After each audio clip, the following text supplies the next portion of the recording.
show you here. Why do we call it as multimeter? Because there are many meters installed in a meter. You can see over here V symbol, that's a voltmeter, and this sign tells you that this is a DC voltmeter. Here again V, but here you have a sine wave symbol, so it's an AC voltmeter. Here is A with sine symbol, means AC ammeter. Again here A with a DC symbol, that's a DC ammeter. You have a ohm meter to measure the resistance. You also have to measure whether it a transistor. You have now here we have 4 inlets, right? Mostly this black goes in common, and if you are measuring voltage or ohm, so you can insert this in voltage or ohm meter. But if you are measuring higher currents, you can have this over here, right? So mostly we keep in volt or ohm meter. Now let's see, you can see a knob here in the center. It means this is off, so you can't see anything on the display, right? If I turn it, you'll get to see some numbers over it, means it is on, it's not off. First of all, let's see whether this is working or not. Let's check the continuity of your meter, multimeter. So to check the continuity, you need to find a symbol of sound. So here is the symbol of sound. I'll take the knob to the sound and see, it will either give you sound or it will glow an LED over here. So you can see this is positive terminal of the meter, this is negative, and both we are short circuiting. So that means it's working, right? Now uses. We have multiple uses of our multimeter. First use, how we can easily measure the resistance of any resistor. So we have resistor. Here we have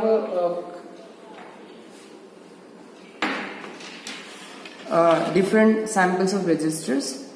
Okay. Now see, these are the carbon resistors, and see the value. Okay. To measure the resistance, we need to take it on the any of the range. So here is 200 ohm. Unit is here and the magnitude is here, 200 ohm. First we'll check what is its value. So it's showing 32.6. We'll change the terminals, polarities, and let's see how much. Yeah, still it is showing the same. That means it is not sensitive about the polarity. Now we'll try for another resistor which is in, okay, and check the value. It's not displaying. That means the value of resistor is beyond 200. So we'll increase the length. With the help of knob we can increase. 2K means 2 kilo ohm, that's 2000 ohm. Let's see the value of the resistor, 0.320 almost. That means it is 320 ohm. 0.32 kilo ohm means 320 ohm. Another resistor we'll see, that is showing 0.553, that's 553 ohm. Now we'll check a small, we'll verify series and parallel. This is showing, this one is showing say 0.32, yeah, it's 0.32, and this is showing 0.553. We keep them in series, and 0.55 and 0.32 should show something near about 0.8. So let's see how much it is showing. Easily we can verify the series and parallel laws of resistors. So verifying the series law, let us try to verify even parallel law. We'll keep them in series this way. Okay, both the ends at one common point and the remaining ends at another common point.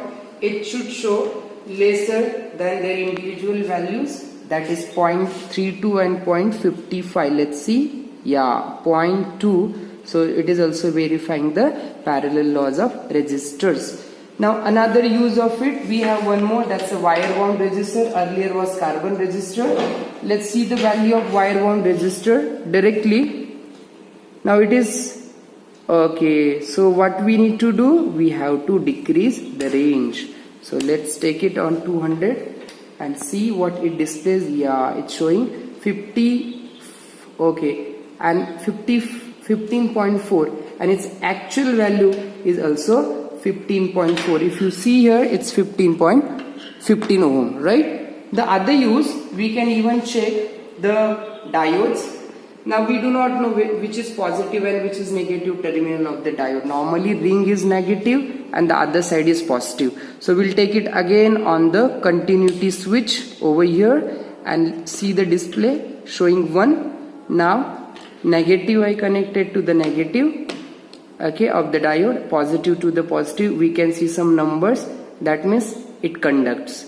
So this diode, now we'll alter the polarity, okay. Now see, it's not showing any reading as such, means unlike the resistor, diode is not case sensitive, or it conducts only in forward bias. Another diode we have. Similarly, here also we can see this positive goes to the negative and negative to the positive. Reverse bias doesn't show any reading, but forward bias, negative ring to the negative, positive ring to the positive, showing reading, it conducts, it is working. Now this is a capacitor. Capacitor has 2 ends. Easily we can identify the shorter end is what? Your negative, longer end is what? Your positive. So connect positive to positive first and see the reading. Negative, yeah, it is showing reading and glowing the bulb, working. Another reverse, yes, reverse also it shows reading. So in case of capacitor, it show in both way. Diode only in forward bias, resistor in any of the side. Okay, we have a special diode here, that's a Zener diode. So we can see again here is a small ring for the Zener diode. So and Zener diode works in both forward bias and reverse bias. So we'll check whether it is, this is positive to negative and negative to positive, forward bias showing reading, glowing bulb, here also glowing bulb, so it's working. Now diode, to check whether working or not, it works. This is a PN junction, this is a LED.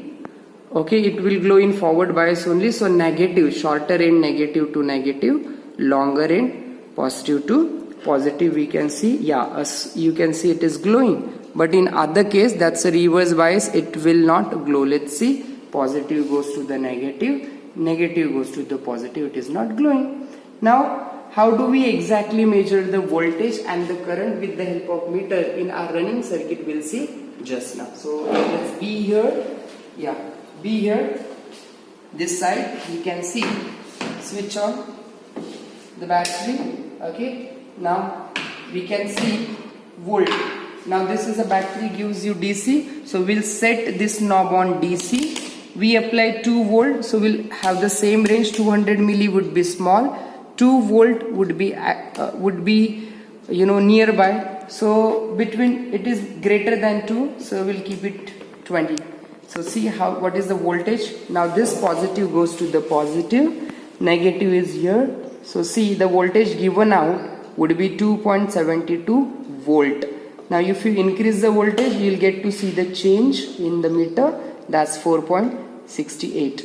Now from here I want to check the continuous voltage. So negative, I'll check here, it is 4.67. Again from here it has reached to this end, so till here it is, earlier it was 4.64, then it has reached to the other end 4.54, to the resistor 4.35.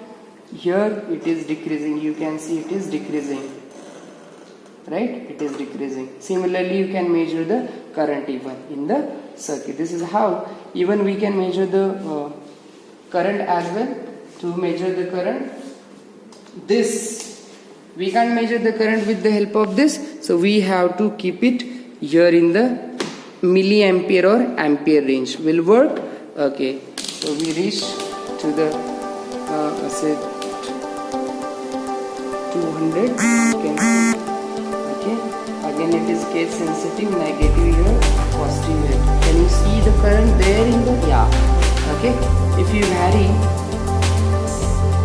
the resistance, you will find current is also varying. This is how we can use the current and voltage I hope you understood all the uses of multimeter. There are many more uses. We can even find check the correctness of transistor, whether it is NPN, PNP, with the help of this multimeter that we are going to see in the other video. Thank you so much.